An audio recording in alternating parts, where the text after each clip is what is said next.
Welcome to Making Video Games with Python, Lesson 22.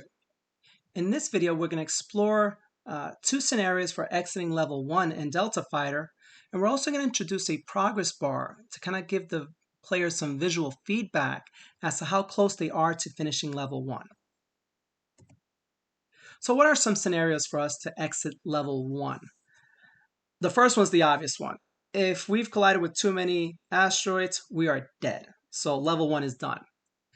The second scenario is probably a little harder to envision, which is surviving the asteroid storm that's coming down upon us as we're collecting the health pods and the ammo, the plasma balls. So let's get to it. So let's go ahead and handle the easier of the two scenarios, which is we're dead. So if hero.health is less than 0, then game.over is equal to true. All right, so easy enough. Let's try it out. And our job now is to try to collide with as many asteroids in order to kind of, test out that theory. And let's not collect any health pods. And there we go. So we collided with too many asteroids. We ran out of health and we're dead. So the second scenario is all about the asteroids. So two things are happening with the asteroids. First is that they're moving across the screen. And the second is that they're colliding with us. Again, we don't unsuccessfully dodge them. So let's handle this one. The idea that an asteroid has kind of moved through the screen and we've been able to survive it. So for that, we're going to go to an earlier slide just to review the concept of the bottom of the screen has a Y value of game.height. And as things move from top to bottom, their Y values increase. So essentially what we're going to want to do is look for that asteroid to have a Y value that's greater than game.height. Again, game.height represents the bottom of the screen. All right, so let's tackle that one. So if asteroids bracket I, we're going to grab one of the asteroids. If its Y value is greater than game.height, and let's give ourselves a little buffer of 100. So a little bit further than the bottom of the screen. Then we need to kind of keep track of, okay, this asteroid has gone past us and we've survived that asteroid. So I'm going to take advantage of the fact that the game variable has a score variable to go with it that gets initialized to 0. And I'm simply going to increase this score by 1. Okay, not necessarily that this is a score scenario, but again, it's just a variable that's available to us. The next thing that we need to do so we kind of observe what's going on is that we need to draw that score. So let's say game.score, and let's just draw it at 1010. And let's run this, and let's observe what happens when a particular asteroid crosses. So let's see. All right, so we see that our if statement works, but it's definitely registering numbers a lot higher than just one asteroid crossing the bottom. Matter of fact, we only started off with 50 asteroids, if you recall. So we've handled this situation, the fact that an if statement is constantly firing because guess what? All these asteroids are crossing the bottom of the screen and they're continually past the bottom of the screen. All right, so if you kind of notice, we've dealt with that issue of if statements that constantly fire. And we've solved it by simply playing around with the visibility property. Now, in this case, we're not dealing with collided with, but that doesn't mean we can't take advantage of that technique of making an asteroid not visible and then making our if statement a little bit smarter in that we're going to check to see that the asteroid has crossed the bottom of that screen and that it's visible. Because notice the first time that we interact with this if statement, an asteroid first crosses the bottom of the screen, the very first thing we're going to do, or one of the things we're going to do inside that if statement, is make that asteroid not visible anymore. Which means the next time the for loop encounters that asteroid again, this is going to be false. And with an and statement, as long as one side is false, the whole thing is false. All right, so let's see if that solved our problem. All right, so we're looking, well, we collided with that one. There's 1, 2, 3. All right, so we can see here that we're slowly increasing the number of asteroids. But what's happening, I'm not sure if you realize, well, I'm actually going to die here, is that because I'm colliding with some of the asteroids, they're not getting a chance to cross the bottom of the screen. So our count is going to be off when the game is close to done. Or at least level 1's close to done. So you can see here, I think we only got a couple more asteroids left. Those are probably the last 2. And we've only kind of registered 39 asteroids crossing the bottom. But you could kind of think of it as us surviving the asteroid storm because we're still here. So what needs to happen is that we also need to register the fact that when we collide with an asteroid, we've kind of processed one of the asteroids. It is part of the asteroid storm, and we've accounted for that.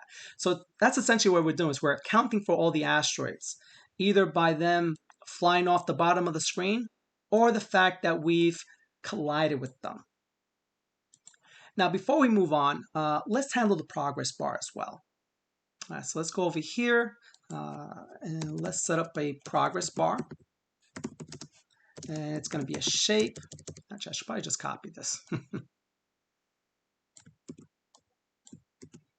And let's set it up to be 200. Now, the reason I'm choosing 200 is because we have 50 asteroids, and we're going to reduce the bar by a certain amount. Again, trust me, 200 is a good number. Let's make it magenta, and let's also position the progress bar somewhere else, or else it's going to be right smack in the middle.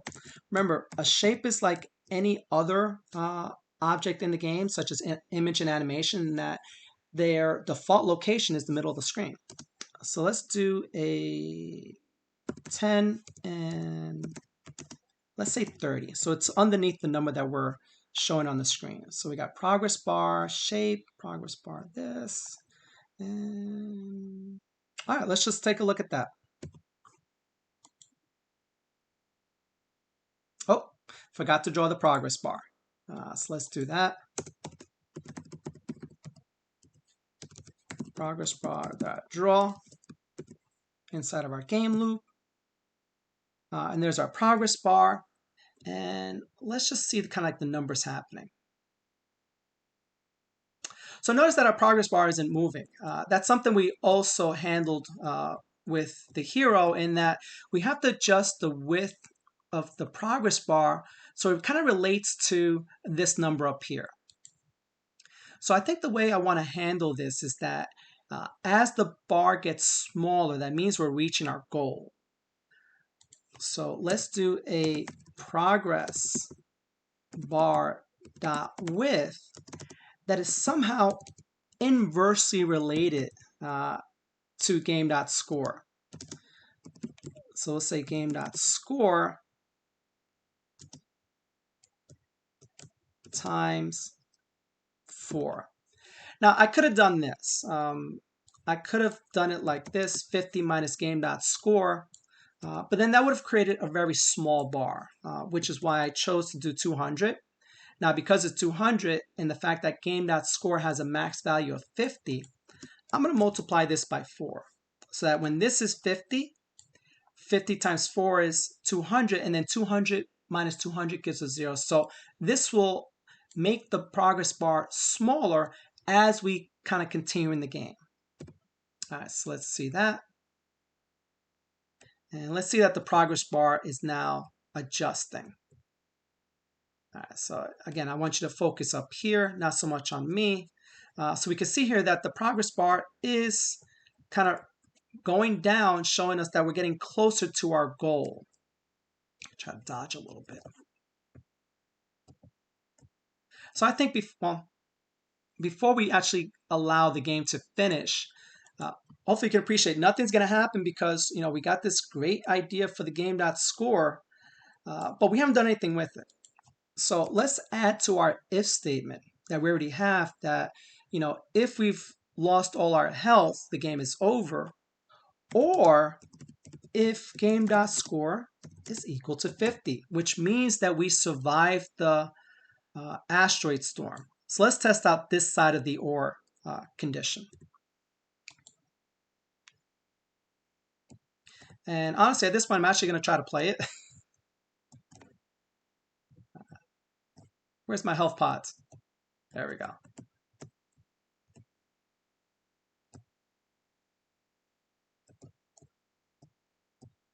And let's see, we got about another 20 asteroids to process.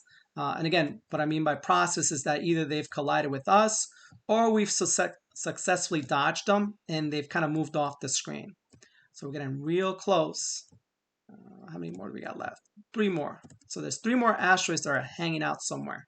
There's 1. There's 2. And there's 1 more health pod. And oh, there must have been 2 right on top of each other. All right, so there you go. We were able to successfully exit the game because we've survived level 1. So let's go back to our presentation. Let's review what we've done. So in this video, we explored 2 scenarios for exiting level 1. The first one was the easiest one, which is simply to check the hero's health if it's less than 0. The second was a little more complicated, but we were able to use techniques that we've learned already about, using the visibility property to kind of avoid if statements constantly firing. So hope you're excited about moving on to level 2 of Delta Fighter, and enjoy.